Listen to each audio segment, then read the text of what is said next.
I just want to stand briefly in front of the camera here so those on Zoom can see me as well. And thanks to you, all of you for coming. We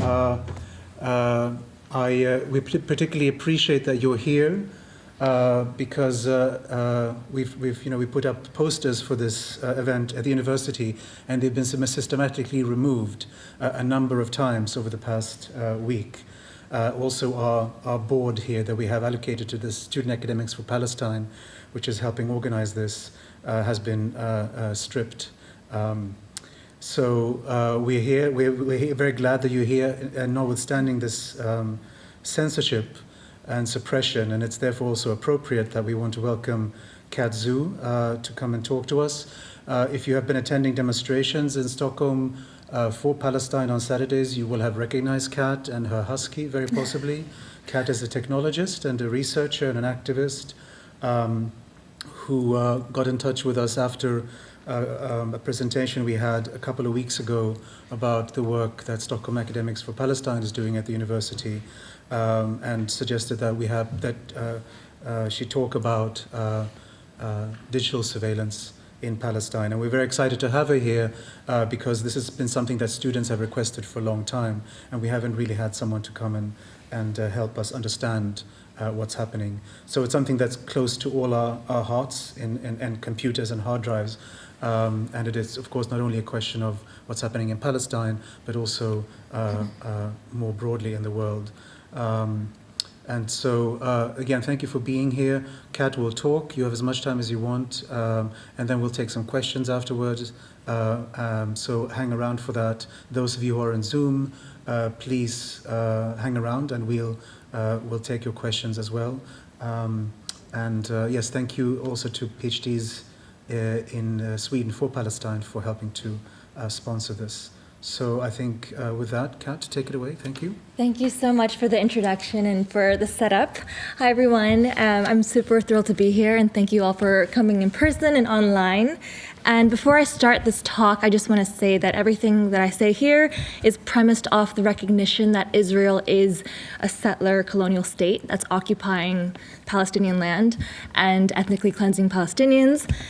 So that's just the basis of this talk. So I won't be explaining that. Also, I will be clarifying when I'm using terms like Israeli, what I mean is actually settler colonial state of Israel, but for the sake of brevity and not getting tongue-tied, I'll say Israeli. And if I say Israeli occupation forces, that's exactly what I mean, as opposed to the IDF. So with that, I'll start.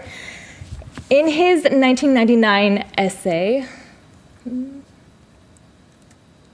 there we go. Leaving Palestine, the renowned academic and activist Edward Said paints a picture from his childhood in which he talks about how members of his family all had to carry passes, like physical passes, that they would then specify where they were allowed, which physical zones they were allowed to go to within Jerusalem. In her article from the summer of 2001, Professor of Anthropology Rima Hamami reveals that the only reason that she was able to cross from her home between, various parts in the West Bank and to other parts where she was working was because of the papers that she was carrying at the time. In their book, Permanent Temporariness, Professors Sandy Halal and Alessandro Petti recount their 2002 journey from Jordan to Palestine. In this journey, it takes them a total of 4 hours to cross a border, not to mention the multiple checkpoints and interrogations that they had to endure along the way. In all three instances, these writers are either Palestinian or have close ties with Palestinians. And in all three instances, the checkpoint, the passes, the papers, the interrogations, and the borders are all created and maintained by the settler colonial state of Israel.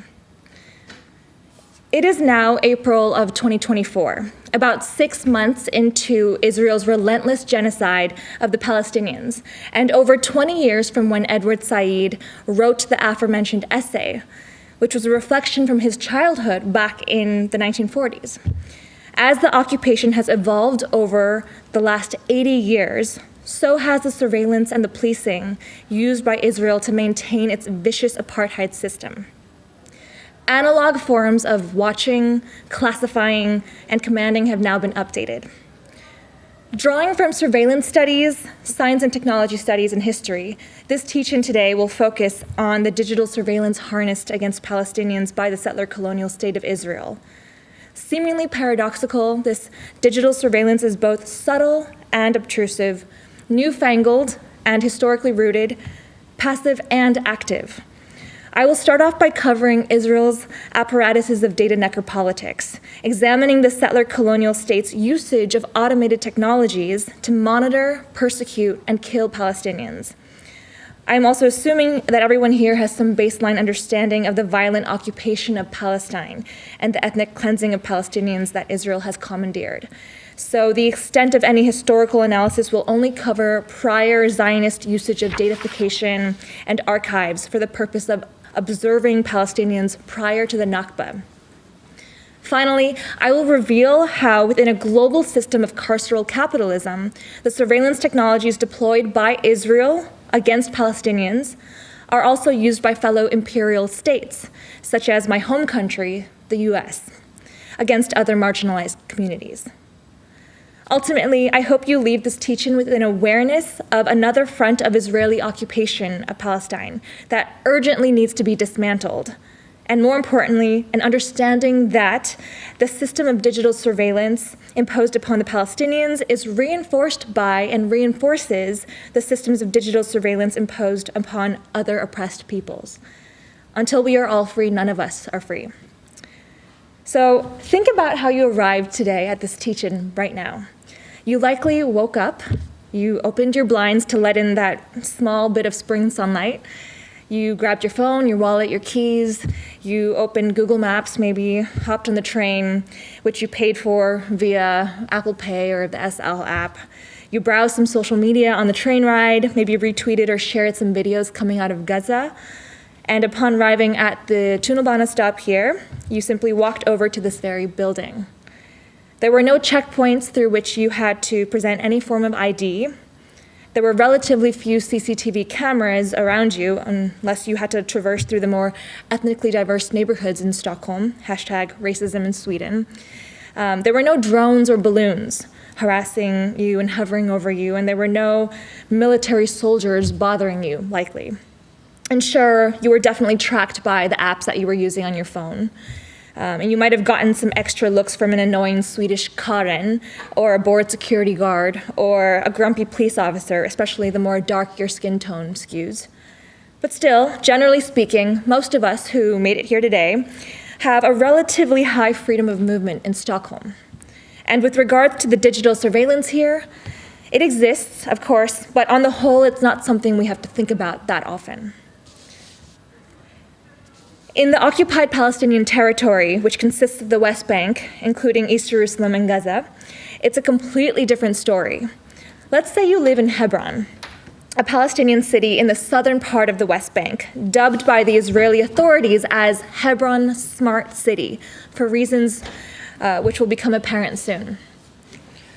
In the aftermath of the Hebron Protocol in 1997, Hebron was split into two regions, H1, which is controlled by the Palestinian National Authority, and H2, which is overseen by the Israeli military. So you can see that above.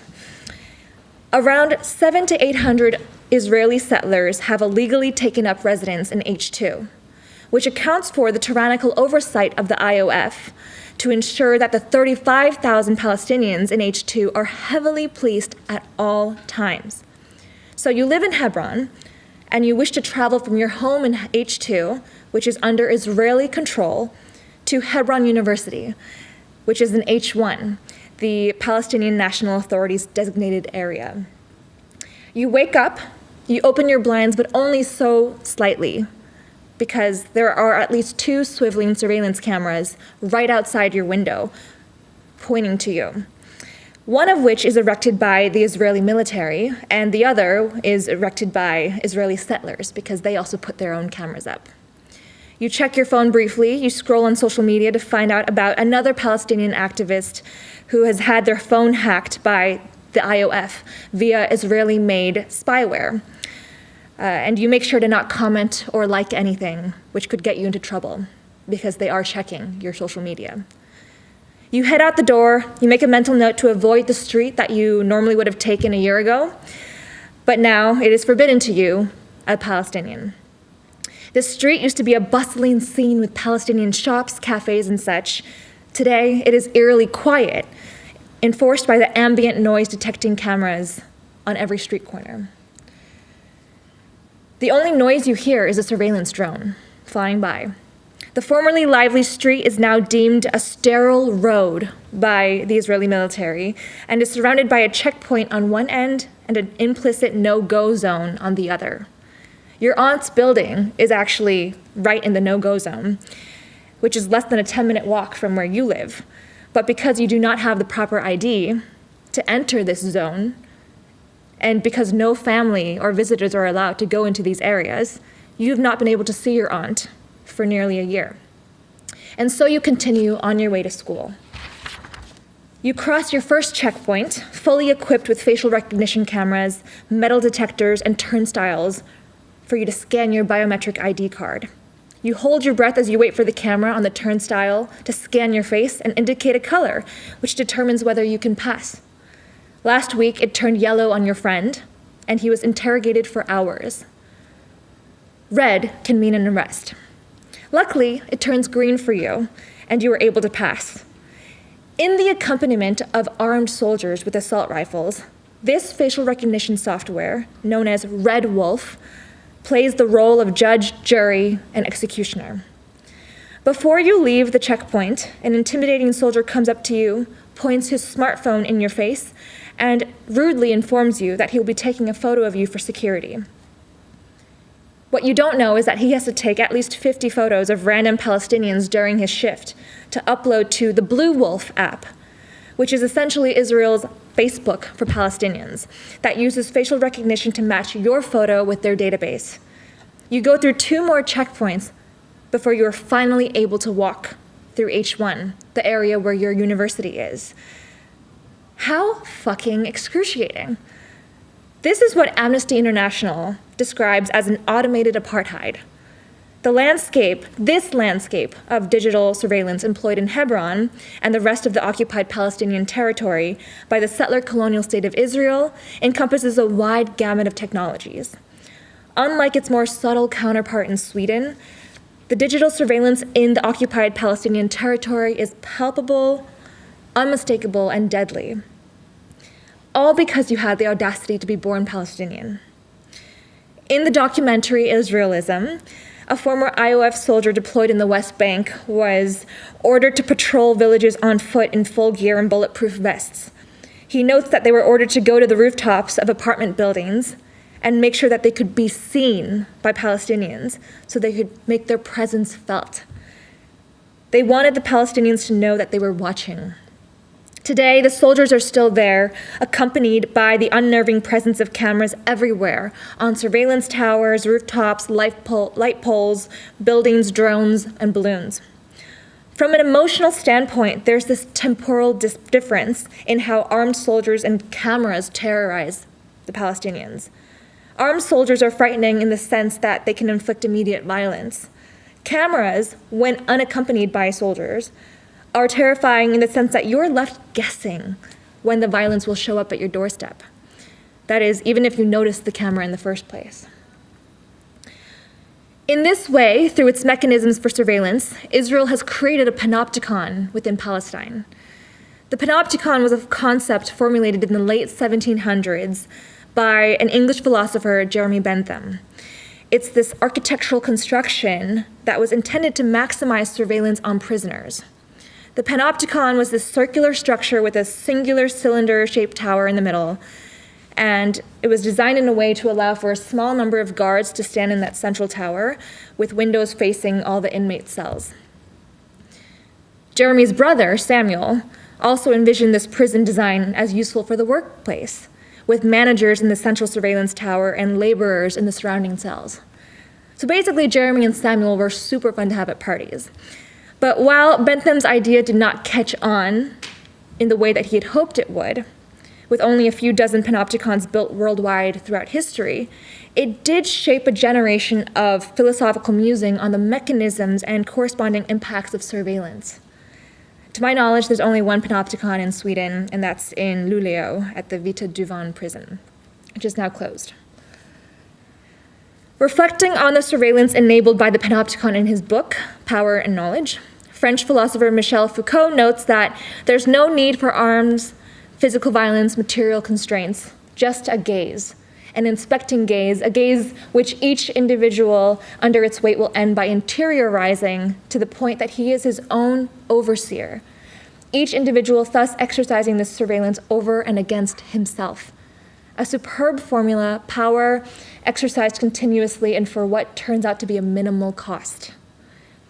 Now, the settler colonial state of Israel has obviously been very enthusiastic in its usage of arms, physical violence, and material constraints. And yet, underlying all of the brutality and the bloodshed, Israel has, in some sense, created a metaphorical panopticon in Palestine. And much like how Bentham intended for the panopticon to facilitate the surveillance of prisoners in 18th century England, Israel has crafted a system of surveillance in Palestine that inherently views them as criminal. Media scholar John Fisk asserts that surveillance is a way of imposing norms where those who have been othered into the abnormal have surveillance more focused on them. To be an oppressor necessitates the telling of the tale that those who might dare to resist your oppression are abnormal or criminal. In the eyes of Israeli settlers, Palestinians are thus rewritten as terrorists who are in need of constant scrutiny. In the eyes of Israeli settlers, their own safety is contingent upon the endangerment and abuse of Palestinians. In her book, Potential History, Unlearning Imperialism, Professor of Modern Culture and Media Ariella Azoulay observes that there is a certain violence in forcing everything to be shown and exhibited to the gaze. This violence can be physical and psychological. By reconfiguring aspects such as architecture, urban planning, and the environment in the occupied Palestinian territory in order to render it legible to digital and analog surveillance, Israeli settler violence has created the conditions that mold the chilling effect experienced by Palestinians today. The chilling effect is essentially when the actions of an authority, be it a state, a university like this place, or an overall institution, have created a fearful and uncertain environment, thereby causing people to refrain from exercising their human rights. This is especially heightened in places where surveillance is more ubiquitous or sneakier. An example of the chilling effect which has resulted from Israelis' surveillance is when Palestinians do not feel comfortable leaving their houses or socializing openly due to the plethora of cameras and violent settlers and soldiers who surround them. Another example takes place on social media, with Palestinians feeling much more reserved about expressing their thoughts, let alone organizing an action. You might be feeling the chilling effect yourself. Have you felt any kind of, hesitancy at speaking out for Palestine or going to a march with your face showing? If so, these actions are fully within your right. And if so, then you probably are experiencing some kind of chilling effect imposed upon you by your surrounding institutions. Profoundly damaging to the human psyche, these digital surveillance technologies continue to evolve, develop, and multiply in the occupied Palestinian territory, bolstering the apartheid maintained by the settler colonial state of Israel. Following October 7th, Israel has rolled out a massive facial recognition program in the Gaza Strip for the purposes of identifying Hamas resistance fighters. In customary fashion, Israel neither informed Gazans about this new system nor asked for their consent. Using a Frankenstein combination of free services from Google Photos and technology bought from Coresight AI, which is a Tel Aviv-based company, Israel deployed this large-scale facial recognition program within a month after October 7th. This is an alarmingly fast and reckless rate in the tech world, and we're known for moving fast and breaking lots of things. This program can be found in the various military checkpoints that have been set up and purposely placed along the main road that Gazans have been taking to flee south. In November 2003, when award-winning Palestinian poet and writer Mossab Abu Toha was kidnapped by IOF soldiers while trying to flee south with his family, it was due to the faultiness of this facial recognition system, which had misidentified him. These digital surveillance apparatuses are touted by tech companies and Israeli authorities alike as superior in their ability to be accurate and targeted. However, it is incredibly apparent that just like in Mossab Abu Toha's situation, there have been many costly and grave mistakes. These failures are apparent not only with the misidentification of Palestinians via facial recognition, but also the misprediction of how they will act. In the old city of Jerusalem, Israeli authorities have used Mabat 2000, a comprehensive CCTV system, which was upgraded in 2017 to include facial recognition, object recognition, watch listing, which is basically tracking people of interest, and predictive tools to identify and locate Palestinians on this police watch list. Similar programs are found in the West Bank and Gaza. This kind of predictive policing has led to many arbitrary detentions and preemptive arrests, often accompanied by wholly insufficient evidence. Israel's public security minister, Gilad Erdan, said himself, "The algorithm leads you to suspect somebody." Facial recognition and predictive policing are both applications of machine learning, which is a branch of AI that uses data and algorithms to mimic how we as humans learn. Classical machine learning uses structured, labeled data to make predictions.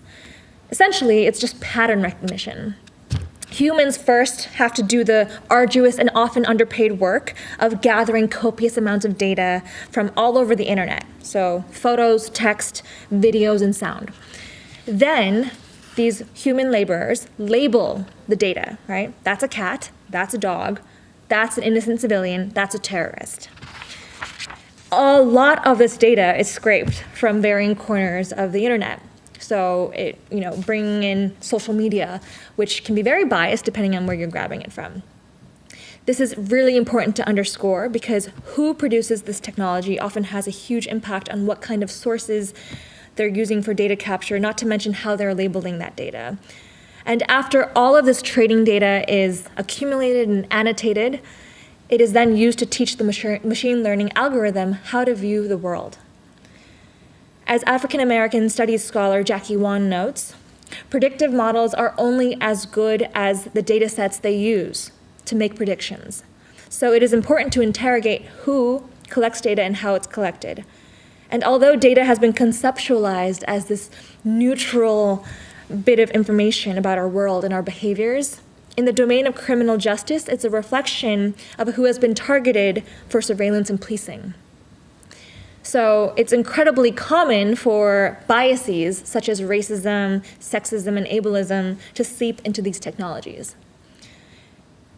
Extending Cameroonian historian Akile Membe's concept of necropolitics, which basically means the generalized instrumentalization of human existence and the material destruction of human bodies and populations, Professor of Law Antonio Pelle describes data necropolitics as the predatory and digital form of governance which exposes and produces social violence, vulnerability, and eventually social death.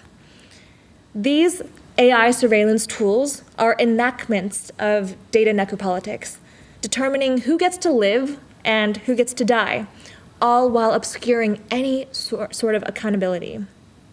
Pelle goes on to elaborate how these machine learning programs allow the development of facial recognition technology, which promotes autonomous decision-making ability free from human interference. It's a lot easier to kill somebody when it's the decision of an algorithm. It's a lot easier to kill somebody when they're a mere constellation of pixels from the viewpoint of a drone, as opposed to a real human in the flesh. Reports about the emotional distance generated from these technologies show how AI-powered law enforcement aids also psychologically distant police officers from citizens. This removal from the decision-making process allows officers to separate themselves from their actions. On top of that, the layer of abstraction added via the algorithm makes contesting decisions on holding abusive authorities accountable much more difficult. Why was she detained? The algorithm said so. Why were they killed? We prevented a possible terrorist attack. The failures of these technologies to open up room for so much, the failures of these technologies open up room for so much more indiscriminate policing and killing of marginalized peoples. And perhaps that's the point. In fact, that is exactly the point. In the context of Israeli dehumanization of Palestinians, the algorithmic permission to police, detain, kill Palestinians is a feature, not a bug. So now I want to spend some time situating facial recognition and these other biometric technologies used by Israel in the historical context which surrounded the development of these tools.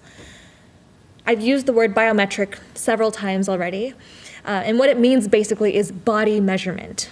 So biometric technologies look at various physiological and unique features that we all have, like our faces, our eyes, our voices, our fingerprints, our DNA, in order to identify us. Biometrics have been used throughout the history of human civilization. As individuals, as humans, we use them ourselves all the time. So when you get to know someone, when you see me and I see you, I learn your face, I learn your voice, I learn your smell, whatever it is, and I start to associate these factors with you. And I'm like, oh, okay, it's this person. And of course, that kind of biometric technology that we all have is very limited in scale. It might work for a small village, but it's really difficult to identify everybody in a town of over 500 people, let alone a major city with millions. So our innate biometric technology is limited in transfer and longevity as well. It's one thing to see your neighbor and know who they are, but how do you accurately convey that to someone else with just a description? And how do you preserve that identity in the collective archive of history? So then humans invented other forms of biometric technologies to serve as an extension of our own innate biometric tools. In the early days, these technologies were used as seals or signatures. For example, you could find like handprints in old cave paintings, and these handprints were the artist's signatures. But as time went on and societies evolved, ushering in nascent stages of capitalism and imperialism followed by their updated forms, we saw the increased urgency in creating forms of biometric technologies that could scale, transfer, archive, and classify more effectively. The proliferation of biometric technologies dovetailed with the 19th century eugenics research and the development of scientific racism, which Sweden is all too familiar with. Soon enough, the linkages between biometric technologies and surveillance were forged. Surveillance relies on the existence of power asymmetry.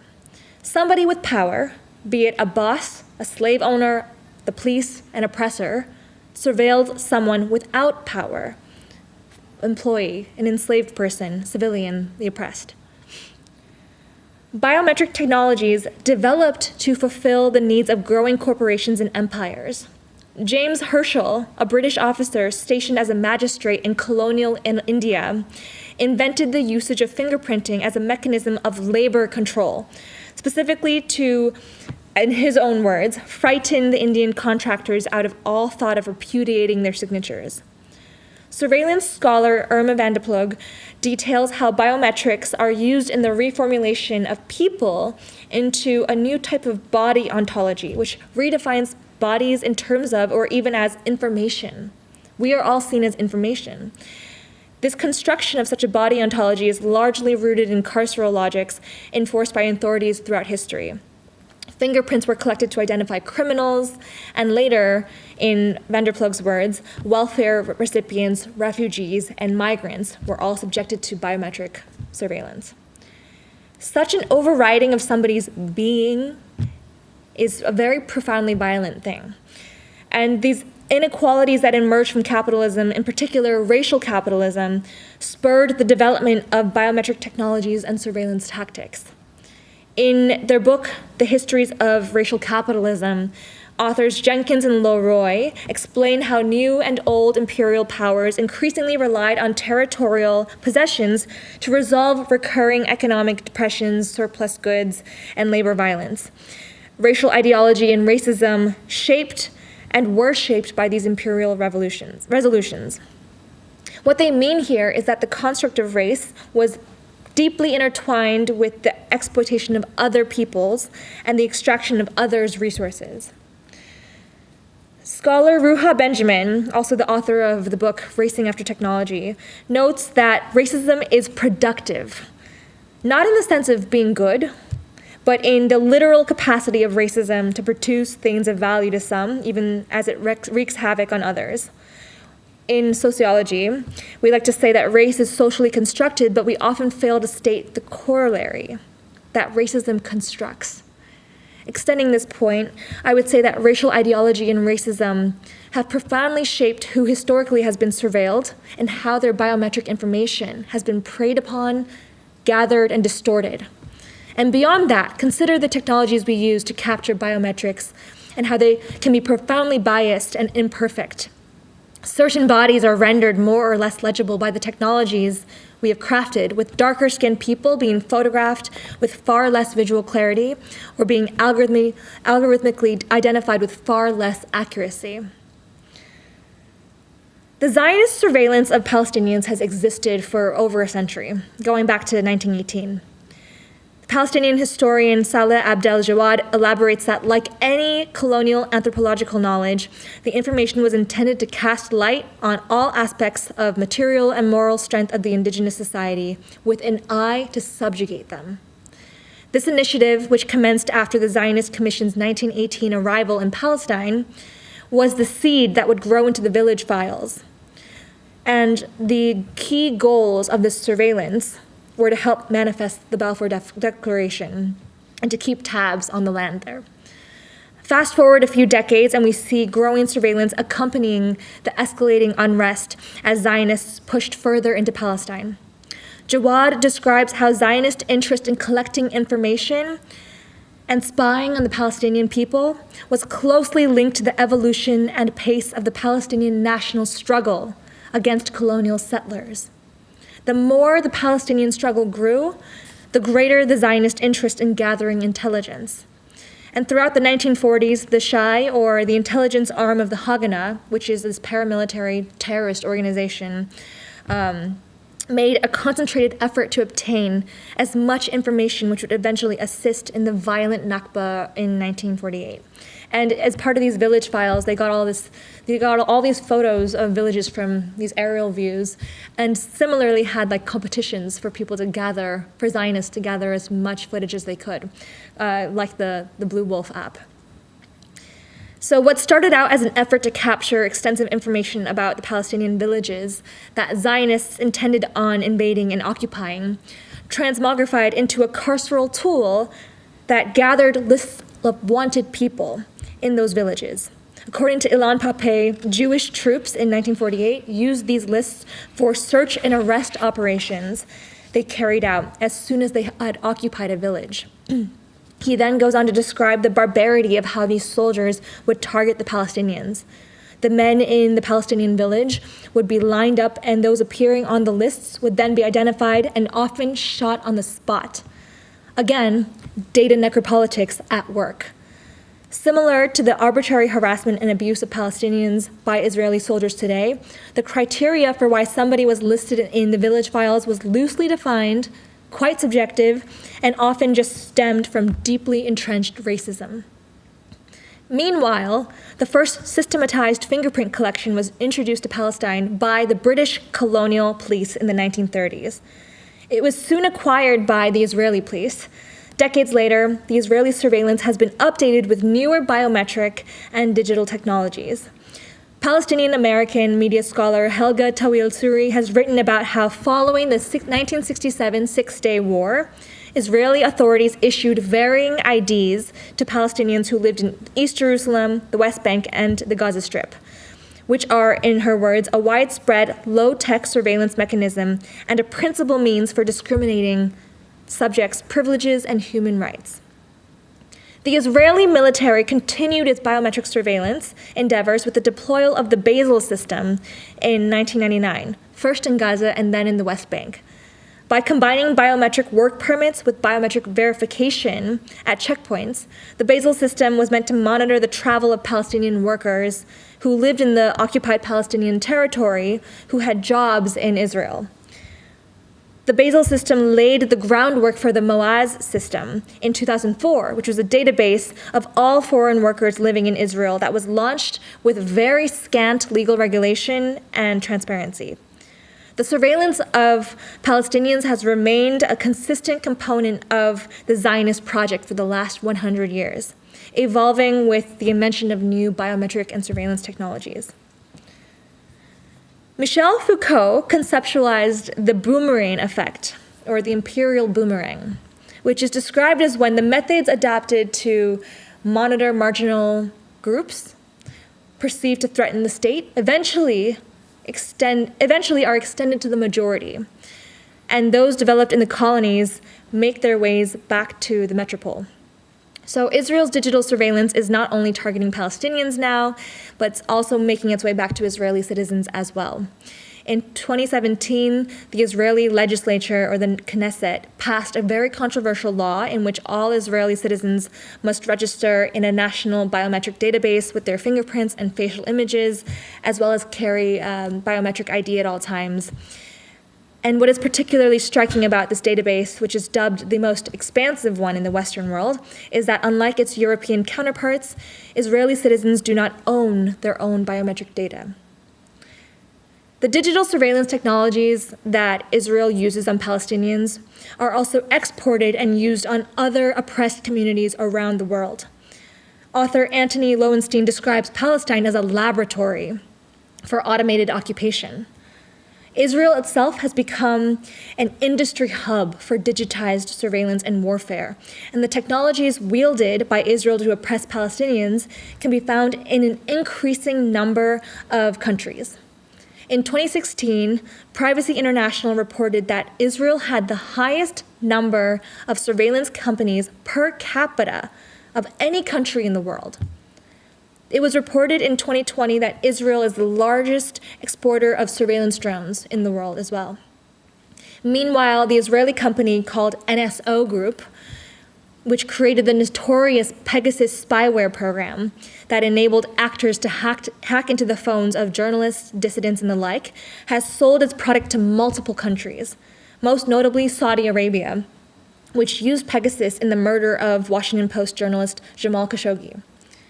Similar to other military-industrial complexes in other countries, Israel has what anthropologist Sophia Goodfriend describes as a revolving door between the IOF and the tech sectors in Israel.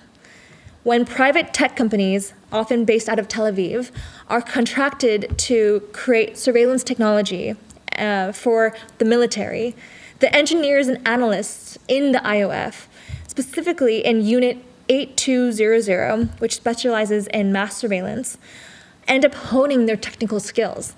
And then after the mandatory service is over in the IOF, many of these Unit 8200 alums join the private surveillance technology industry in Tel Aviv or around the world.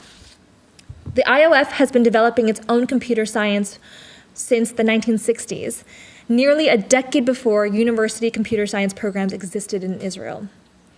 Now, Israel is not the only country to have such a military-industrial complex. In his book, Artificial Whiteness, which I actually have with me right now, Yarden Katz describes the significant role the US military has had in the development of artificial intelligence. What is clear is that from funding research projects at universities to contracting services from tech companies, the militaries of imperial powers from around the world have spurred an entire industry of high-tech surveillance and warfare. Furthermore, there's also this deeply entrenched cooperation between the militaries of various imperial powers that extends far beyond merely selling surveillance technology to each other. Let's just look at the country where I'm born and raised, the US. There's a lot of problems going on there, but One of the things that's been super concerning to organizers in the US is the decades-long collaboration between various American organizations and the IOF.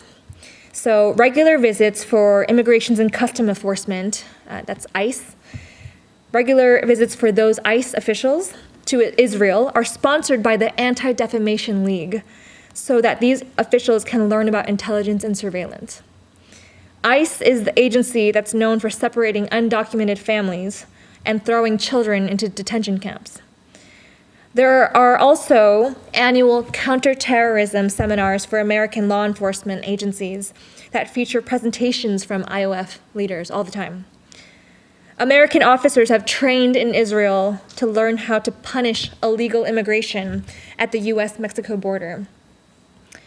Through the Georgia International Law Enforcement Exchange Program, also seen as GILE, Cop City in Atlanta, which is this really, really controversial police training facility, has created programs for its officers to learn from the IOF. Several police departments in American cities that are notable for their brutality against Black people, such as the NYPD and the Oakland Police Department, also have ties with the IOF. Beyond these linkages, there's also the fact that, as I said earlier, at least 3.8 million American tax dollars every year are sent to Israel. And that figure does not include the staggering amount of weapons and aid that have been sent since October 7th.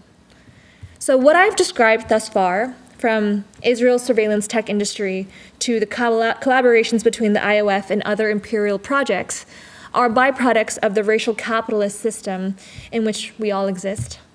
Extending racial capitalism, Jackie Wan conceptualized carceral capitalism in the US, looking at how various private and public entities work hand in hand to profit off Black and brown people who are otherwise seen as disposable. She traces how racism in the US has simultaneously led to the dismantling of the welfare system and the welfare state, and also the increase in predatory policing. This created a surplus of impoverished people of color, and of course, the best place to put them, according to racist logic, is in prison, where they can essentially work for next to nothing in a modern form of slavery. Wong also talks about the massive industries that have blossomed due to carceral capitalism, such as privatized prisons and digital surveillance. However, when it comes to the Palestinians, Israel has also followed the mechanisms of carceral capitalism, but in another way. Due to its overwhelmingly racist view of Palestinians, Israel's form of carceral capitalism is far more insidious. Under the gaze of Israel's digital surveillance apparatus, Palestinians perform the labor of training these surveillance systems just by existing. Their mere countenance is exploited as data. Beyond that, their lives are not considered worthy of additional exploitation to the Israelis. Israel has long been bringing in overseas migrant workers from Southeast Asia rather than using the labor of Palestinians next door. That is how racist Israel is. So once the Palestinians' image has been captured by an Israeli CCTV camera or a lurking soldier and used to train the digital surveillance technologies that will eventually be sold abroad, the Palestinian has fulfilled their designated role in the carceral capitalist system.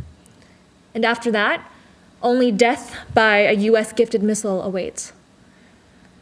Indigenous Australian activist Lila Watson is quoted as saying, "If you have come here to help me, you're wasting your time. But if you have come because your liberation is bound up with mine, then let us work together." So I want you to internalize this as you connect the dots between what is happening in Palestine to the Palestinians and what is happening to us everywhere else around the world. Palestinian architect Yara Sharif said that the Palestinianization of cities is happening worldwide. In Sweden, we are seeing an increase in policing and surveillance sparked by the racist and anti-Black politics of the right. In Europe, we are also seeing an increased reliance on surveillance tech, often purchased from Israeli companies, to protect borders from refugees who are fleeing conflicts that likely trace back to European meddling. If we do not fight to dismantle the violent oppression, that Palestinians face at the hands of Israel, it might not be very long before we face the same oppression ourselves. So I hope that after this teach-in, the chant, by the millions, by the billions, we are all Palestinians, feels a lot more real. Thank you, and free Palestine.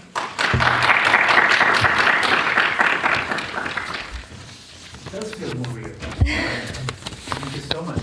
Of course. So we'll take some questions, and I just want to say hello again to the people on Zoom. We'll go around with a microphone, maybe.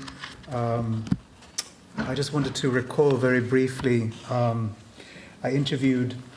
remember interviewing a family in the Nakab Desert in what is today Israel a number of years ago. There are in what is one of the 40-some so-called unrecognized villages in Israel, which exist without access to water, electricity, and so forth. And they're under a constant, permanent state of demolition by the Israeli authorities, which the police arrives every now and then, destroys a road and so forth. And I remember him telling me, we were sitting in in this kind of a very crudely constructed concrete structure that they built, and he said, pointed to just the threshold. He said, if we put a bottle of Coke outside, they'll see it. In other words, they're constantly photographing us. So the sense of perpetual surveillance is so built into the Palestinian psyche. May also be of interest in thinking about the place of Palestine in the history of colonial counterinsurgency. During the Great Revolt of 1936, 1939, Palestine's first Great Revolt against European colonial rule, the British Mandate government built a sort of a barracks trainings facility in Jerusalem, which came to serve as as basically the police school for the officer corps of the entire British Empire. So for a generation of police officers and counterinsurgency experts who then went on to combat insurgency in Africa and Southeast Asia, they were all trained in Palestine in that period in 1936. So Palestine is a central place in that colonial policing history as well. So we'll take some questions, and Tesfaye will bring out and we can also take questions from Zoom.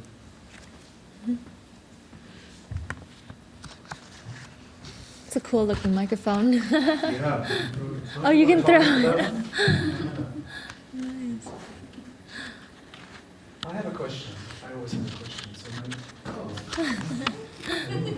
So I was wondering, because there's a lot of,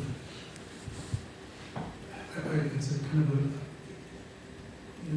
quite a bit has been written about, and I've also, in previous teaching, reflected on the sense in which the colonial space for Israelis is a kind of a spectacle, and in which the separation between actuality and virtuality is always in play in some sense.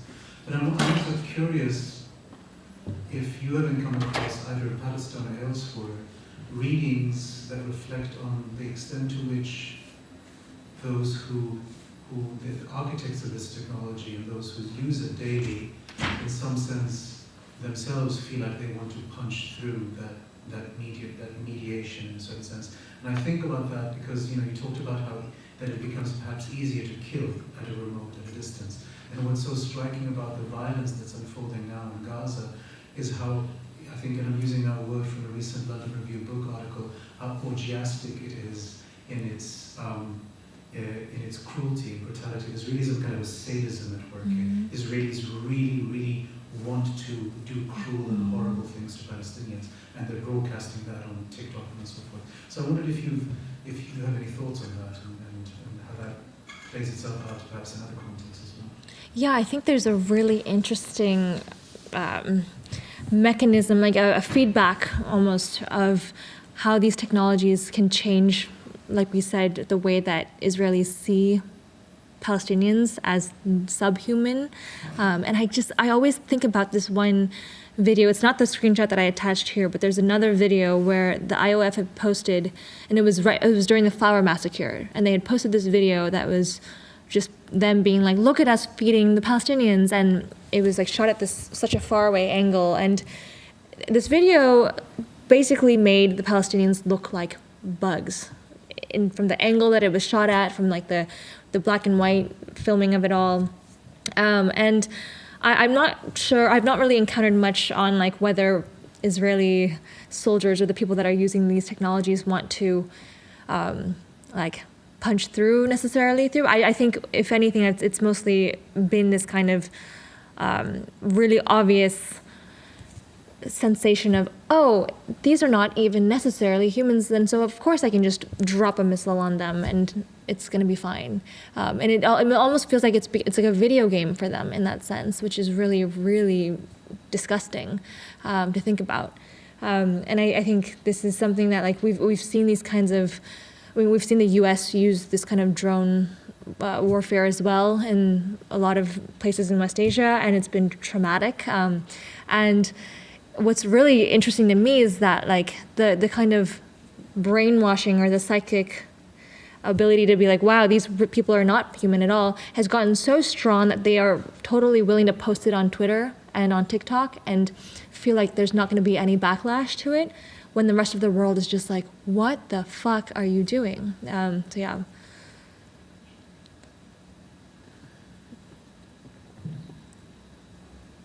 I'm only confused a little bit. Are you saying that they find it hard to kill people? Big bright orange mic. Sorry, I forgot about mine. I'm a little bit confused because I'm not sure if you're saying that the soldiers in Hassa and elsewhere in Palestine found it hard to kill people in close range, because that's just not true. No, I'm not saying no. I don't think that's a. Because even before this war, there have been times where Israeli soldiers walked to Palestinian little girls, less than 10 years old, killing them by shooting them 30 times. They don't get anything from it. Yeah. They don't get any. There's not any consequences to that, both in the international court and in the country itself. Yeah, no, I completely agree, and that's something that's been absolutely abhorrent, and I think for them to like, it's an illness. It's not even an illness. An illness feels like a very disingenuous word in that regard. It's just a monstrosity that they're able to do this, and I think the dynamics that this technology affords them is to make this evil even easier in a way. And they were doing it in the beginning, they were doing it at close range, and now they can do it faster and quicker and with even less thought than they might have even had before, which was probably very little. And it's just this kind of magnification and scale of the evil that comes with this technology, which is what we're seeing right now. Yeah, that's a great question. That's a good clarification.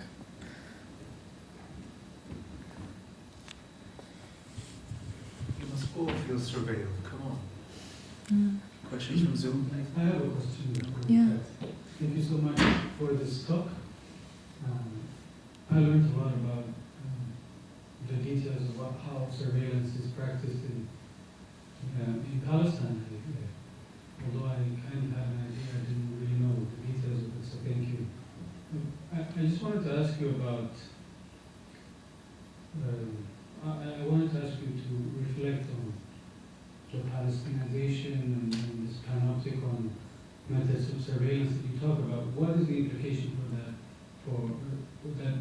What implication does that have for democracy? Especially in terms, you claim that cities all over the world are following suit. Yeah. Michel Foucault in Discipline and Punish kind of says that modernity gave us the liberties and the freedoms that we enjoy, and at the same time it gave us the disciplines. And the Panopticon tactics are part of that. And so he was clear that so long as you have asymmetries of power, as you said, that you necessarily needed a disciplinary mechanism to keep capitalism going, at the same time as you allow people liberties and rights and the like. So just maybe you can reflect on the implication that this has to the democracies all over the world and the one that we live in now. Absolutely. I think one clear thing is that it's ripping off the facade of democracy that we say that we have, or we think we have, which in the West right now is not really the case. We're seeing in so many Western countries, my country included, just this huge divide between what the people generally want, and I'm saying that quite, with some quotes, of course. But there's been polls, for example, in the U.S. that show that most people, or the majority of people, do want some form of a ceasefire, when it's so clear that like our political leaders are nowhere near bringing that into occurrence. So we're seeing that democracy itself is not really exactly the situation that we've found ourselves in. But then I think also it's, when people say like everything you see happening in Palestine ends up trickling out, we've been seeing it, over the last few decades, right? Like the way that they were policing Palestinians during protests in the past are the way that they've kind of started policing Americans, for example, black people during protests. The kinds of surveillance used during like the Black Lives Matter protests and used at other protests since then have been copied and pasted in some ways. The usage of skunk spray has been brought over copied and pasted from Israel. And the usage of AI facial recognition at protests to identify activists and to find them on Twitter and whatnot has also been copied and pasted in that way. And so I think we are seeing this kind of just increased surveillance, and it's really palpable. And not only that, we're also seeing more vigilante surveillance as well. And I think we've really noted that during this, since October 7th, with all the action that's been happening, there's been an on-rise of vigilante surveillance formed by Zionists and various groups that have, created Canary Mission, which is to track like all these activists for Palestine in America and to have a log on them. I'm not sure if an equivalent exists in Sweden, but I have heard of people taking photos of us at protests in Stockholm, and they definitely are not on our side. So I think we're seeing this ever increasing presence that's just like humming in the background, but also at times very, very apparent and very in your face. So it is ultimately, like you said, an increase in discipline from all corners.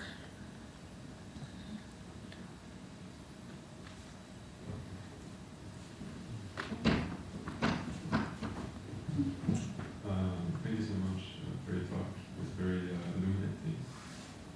I was wondering if you could elaborate on the COP City project. And indeed, it's not just in Atlanta, but there are several Exactly. sort of COP cities. And what kind of future this will create when there are all of these, like every city has a COP City. Yeah, there's. And one more thing, that there has also been a lot of protests against them. So if you have more information on that. Yeah. Thank you. So the COP City project, or the concept, is essentially these COP training grounds that have been built up in various locations. The one in Atlanta is quite prevalent. It's gotten a lot of buzz because there's been a lot of organizing there, but there's also organizing happening all across these different areas. There's so many problems at play here. I mean, not to mention, of course, the police brutality in America that's very anti-Black. And there's also the problem of the environmental issue as well. These COP City training facilities are often placed on indigenous land, and they mow down tons of forests or nature areas to create these things.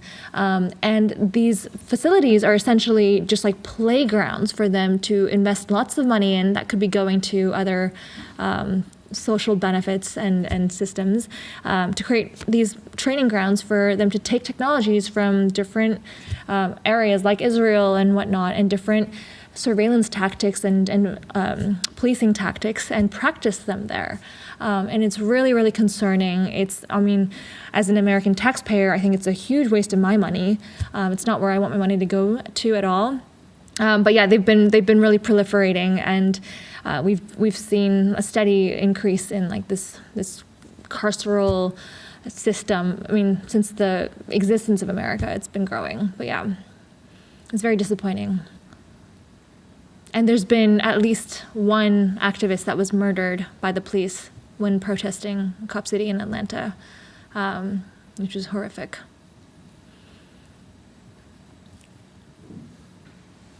Thanks for your speech. I just have one small question. We heard this argument that using spatial recognition technology can help reduce crimes or like promote national security.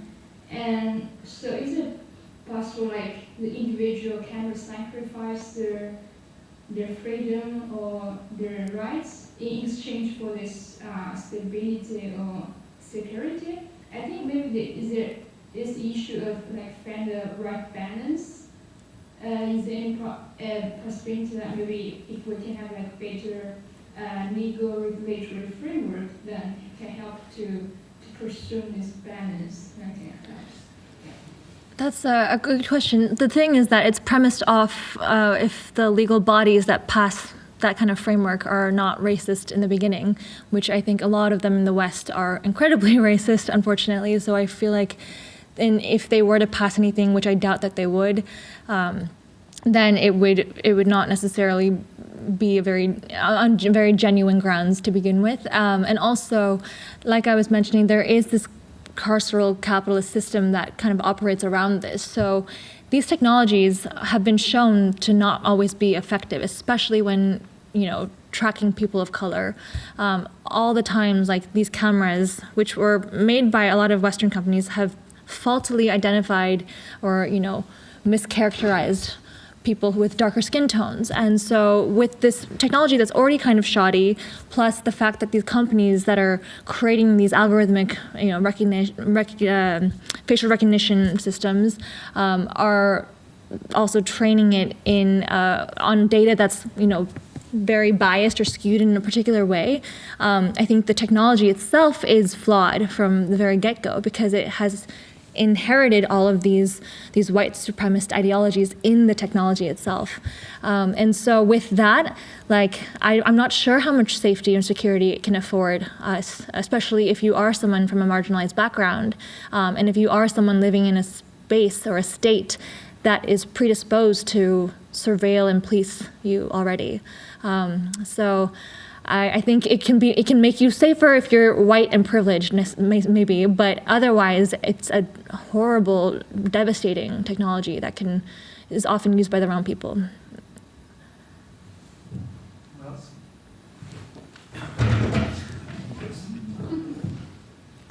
I just wanted to add to that. I think the context we're looking at, and I think is of course where a problem is not that technology is not working also well enough, but indeed that it is working well enough. Our problem is not that the wrong Palestinians are being killed, they're being misidentified, but that Palestinians are being killed, right? And so even if this technology were horribly effective, it wouldn't really be something that we'd be welcoming in the Palestinian case, because I understood that it's being deployed in countering, this explicitly oppressive colonial system. And I think those oppressive systems are replicated in different ways, right? In countries that profess themselves to be liberal democracies. I'm an anthropologist. Victor is an anthropologist. Testify isn't, so among the organizers of this seminar, we're happy now to have some diversity. But being an anthropologist, I want to recommend for those of you who are interested in thinking about the question of warfare and its relationship to virtuality, a book by Joseph Masco called The Nuclear Borderlands, which is about basically the nuclear complex in the United States, the construction of an entire state apparatus around not only the building, but the maintenance and testing of nuclear weapons. And it's an interesting book, among other things, because it interweaves, among other things, then the construction of this complex on Native American land in America, and it relates it to the colonial project. It also shows you a kind of shocking extent, really, that how much of warfare really is about simulation. In other words, that war is always ongoing for those whose business it is to conduct war. There's always a simulation ongoing. And I think also living in Palestine, you feel that. I remember talking to someone I know who was living in, I was living in Ramallah at the time, and he was living in Jericho in the Jordan Valley, and he was commuting every day, passing an Israeli checkpoint, and one time he related how a young soldier came up to him, asked him a few questions, then sort of went back and talked to a colleague who then came and asked him the same questions. And he was wondering why he asking me double questions. And then he realized how they were training on me. She was a trainee, and I was simply there to be sort of exercise material for them. And this is something that you live on a kind of daily basis, right? You, again, as a Palestinian for the Israelis. My own personal research interest is in how Palestinians also manage to get around these controls, not just in Palestinian criminality, or what is called criminality historically. But I think it's an important point to raise also because we are interested in the question of resistance. And we're very happy to have Kat here because she has been arrested for participating in protesting in the Swedish Parliament because of what's happening in Palestine and being charged with public disorder. I think one of the things that one shouldn't forget when one is thinking about Palestine as a laboratory is precisely that Palestinians are not laboratory mice, that in fact what they have demonstrated historically is tremendous ingenuity in resisting and subverting the system in all kinds of ways, and we still see that actually unfolding in Gaza today. One of the reasons for why this has become a productive laboratory for the Israelis, for which to export their technology, is because the Palestinians are constantly forcing them to develop new tactics, right? Because there's a constant ongoing struggle, right, in which power is not total, in which, it's the Star Trek motto, resistance is not futile. Kat, having said all that, I have a question for you also. Practically speaking, if we're interested in thinking about how not to be surveilled in the current system, digitally or otherwise, do you have any suggestions for things we should do, programs we should download, things like that? I think, first of all, there's a book that you should read called Dark Matters, and it's on the concept of surveillance.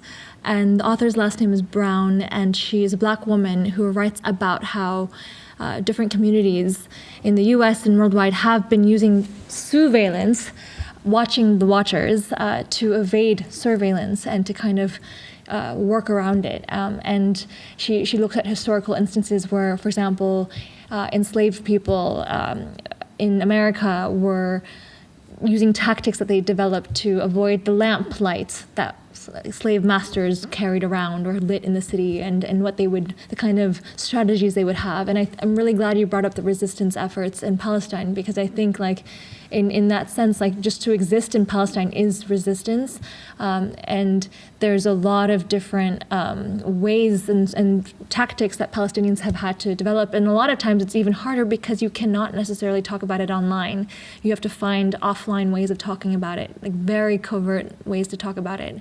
But in terms of ourselves, just in Stockholm here, there are, if you feel like you want to be very careful at protests, of course, covering your face. I think that's one of the nice dual purposes of the kufiyah too, is that you can use it to cover your face and to prevent those creepy people on the sidelines from taking photos of you in that way. But I think just being aware of how open your social media is, being aware of what platforms you're posting on. Of course, even within our own organizing efforts, we've seen Meta and through Instagram be very, very annoying at using shadow banning techniques and stuff. And so just to be careful around that.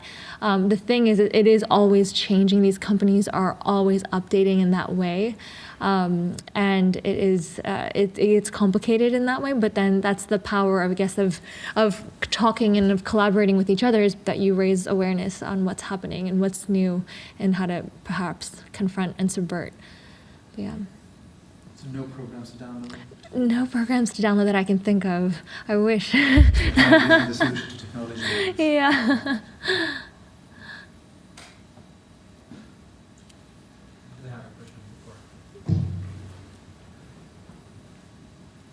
Oh. My question is similar to the last one about practicality. I was wondering if you think that the people who are affected by these things, like AI and surveillance overall, if we should organize action and protest against this technology as a whole.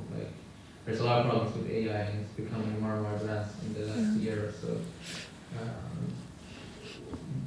from smaller things to bigger things like colonization. But I don't know, and it feels like governments aren't taking it seriously at all because the people that benefit from it are the ones that are paying them. So I don't know, my question is basically, should we try for it to be banned? Should we try for it to be regulated? Not just AI, but all of these different technologies, biometric technologies, so on and so forth.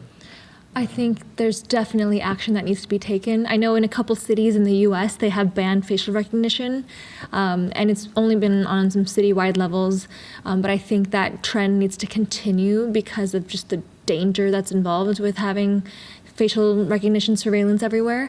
There are other organizations such as like No Tech for Apartheid that has been trying to do work of preventing, Google and Meta and all these big corporations from selling their services to the IOF and other militaries.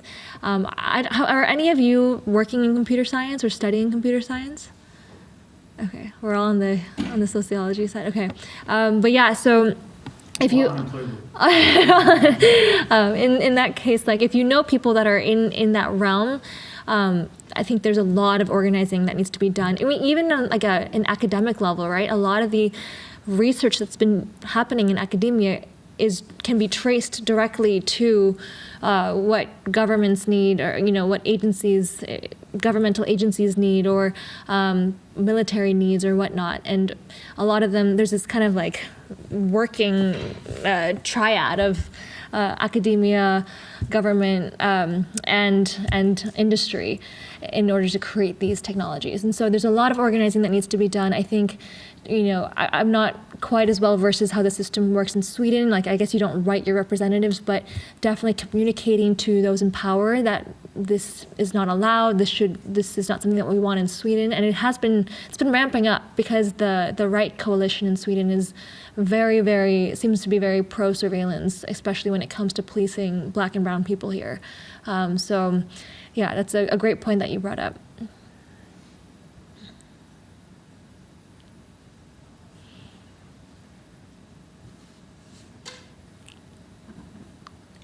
Questions?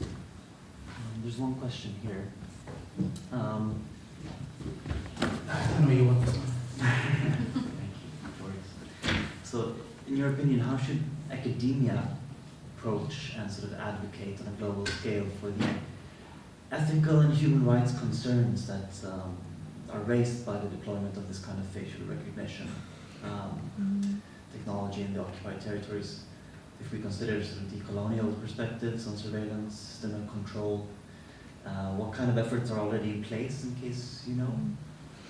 That's a great question. I think one thing is that departments of computer science, engineering, whatnot, should not collaborate at all with like these military groups. And I know in the U.S., like there's a lot of collaboration between the Pentagon and various university initiatives. And I'm sure this happens in Sweden and in Europe as well. And so I think that kind of, of course it's tricky because a lot of funding comes from these groups, but I think these departments need to take a stand and be like, we are not going to be selling or researching for the purposes of warfare and other chaos. I think another thing that can happen is just the withdrawal of labor, in the sense that, a lot of times you go to university and you might stay in academia, or you might go into industry. And a lot of people who study these technical skills do leave and go into industry or go into government agencies. And if we as laborers can refuse to go to these places and refuse to give our labor and our work to companies that are selling tech to the IOF, or government agencies that are building these mass surveillance programs in our cities, then that's also another front that we can take on. And so that's my answers off the bat. Yeah. If there are more questions, we can wrap it up. Thank you so much, Kat, for coming. Thank you for having me. Thanks for all of you for coming.